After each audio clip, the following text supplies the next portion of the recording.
Hi students of class 11th in subject informatics practices. Today you will start learning simple queries in MySQL database. इससे पिछले video में आपने students ये learn किया था कि आप टेबल कैसे क्रिएट करते हैं, डेटाबेस कैसे क्रिएट करते हैं। डेटाबेस में टेबल क्रिएट करते समय क्या क्या इंपॉर्टेंट चीज़ होती हैं टेबल डेटाबेस में, रोज़ एंड कॉलम कैसे क्रिएट किए जाते हैं। Today we will take one example of office database. इससे पहले हमने स्टूडेंट एग्जांपल लिया था, स्टूडेंट्स डेटाबेस बनाई था। इस बार हम ऑफिस का एग्जांपल लेंगे। Different organisations maintain databases to store data in the form of tables. Let us consider the database office of an organization that has many relations like employee, department, and so on. Every employee in the database is assigned to a department, and her or his department number is stored as a foreign key in the table employee. अभी आपको example में समझ में आएगा clearly. Let us consider some data for the table employee as shown in table. Suppose that ये हमारी table है जिसमें एम्प्लॉई नंबर है, एम्प्लॉई का नेम है, सैलरी, बोनस और डिपार्टमेंट आईडी. ये इसके रिकॉर्ड्स हैं. ये जो सारे रिकॉर्ड्स हैं ये टपल्स कहलाते हैं और इनके एट्रीब्यूट्स हैं employee number, employee name, salary, bonus. ये सब इसके एट्रीब्यूट्स हैं या हम कह सकते हैं ये कॉलम्स हैं.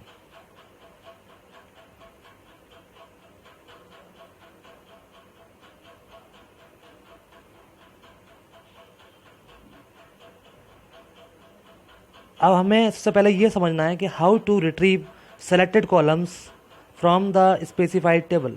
टेबल में से सेलेक्टेड कॉलम को कैसे आप रिट्रीव करेंगे. Select employee number EMP number from employee. This command will extract only employee number from the table. Employee number को शो करेगा. यहाँ पर 101, 102 ये सब एम्प्लॉई नंबर्स हैं. अब एम्प्लॉई नंबर एम्प्लॉई के नाम भी शो करने हैं तो आप क्वेरी को इस तरह से मॉडिफाई करेंगे. Select EMP number common E name from employee. Output will be like this, EMP number and E name. Employee का नाम भी आएगा, साथ साथ एम्प्लॉई नंबर भी आएगा. टोटल 10 रोज हैं रिकॉर्ड्स की. नेक्स्ट क्वेरी है, अगर आपको किसी भी कॉलम को रीनेम करना है, उसका नाम बदल के यहाँ पर शो कराना है तो आप क्वेरी लिखेंगे एज लगाकर, है ना, using alias as. Query will be like this, select E name as name. Output होगा इसका इस तरह से. E नेम की जगह पर नेम प्रिंट होकर आएगा क्योंकि select E name as name लिखा था हमने. तो यहाँ पर नेम एक एलियास है टेबल के कॉलम का जो E नेम को नेम में कन्वर्ट कर दिया गया है. अंडरस्टूड. अब एक और एग्जांपल हम लेते हैं. This is very important. We want to display the name of the employees along with their annual salary. Annual salary मतलब 12 मंथ की सैलरी आपको शो करनी है क्वेरी के साथ में. ई नेम को नेम की तरह से लिखना है, ठीक है. तो हम क्वेरी क्या लिखेंगे, select E name as name comma salary into का सिंबल लगाया है, एस्टेरिस्क लगाया 12 फ्रॉम एम्प्लॉय. यहाँ पर आप कैलकुलेशन का एग्जाम्पल देख रहे हैं, यानी कि हमने कैलकुलेशन भी किया है टेबल के अंदर. तो ये एनुअल सैलरी यहाँ पर कैलकुलेट करके दिखा देगा नेम के साथ साथ एम्प्लॉय की. और you can also write students, select E name as name salary into 12 as annual salary from employee table. तो यहाँ पर आपने कैलकुलेशन भी किया और एलियास भी दे दिया उसको name. Now students you will learn new command distinct clause.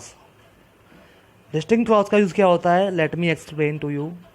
Students, यदि आपको टेबल में से डुप्लीकेट एंट्रीज हटानी है, डुप्लीकेट रिकॉर्ड्स को हटाना है, आप उसको केवल वही रिकॉर्ड चाहते हैं जो कि डिस्टिंक्ट हैं यानी यूनिक हैं, तो डुप्लीकेसी हटाने के लिए आप यूज़ करेंगे, रिपीटिशन नहीं आएगा इसमें कोई रिकॉर्ड का, डिस्टिंक्ट क्लॉज.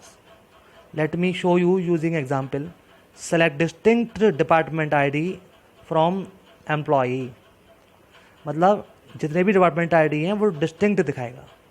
ये देखिए यहाँ पर कोई भी ID रिपीट नहीं होगी, सब ID एक ही बार दिखाएंगे, जबकि टेबल में हर ID 2 बार रिपीट की गई हैं कम से कम. देखिए अब यहाँ पर ये देखिए, इसमें 101, 102, 103, 104, 105, 106, 78, ये तो एम्प्लॉय नंबर है, सॉरी। डिपार्टमेंट आईडी आपको शो करता हूँ, ये रही डिपार्टमेंट आईडी, ये डिपार्टमेंट आईडी है D02, D01, D01। इसमें हर किसी आईडी को दो दो बार है, लेकिन हम चाहते हैं पता करना कितनी डिपार्टमेंट आईडी हैं। तो distinct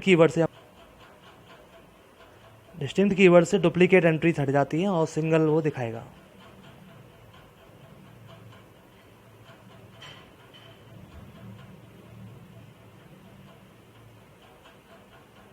This is a function of distinct clause. I hope you understand. In output there will be only 5 entries, eliminating the duplicate entries, eliminating the repetition of the entries,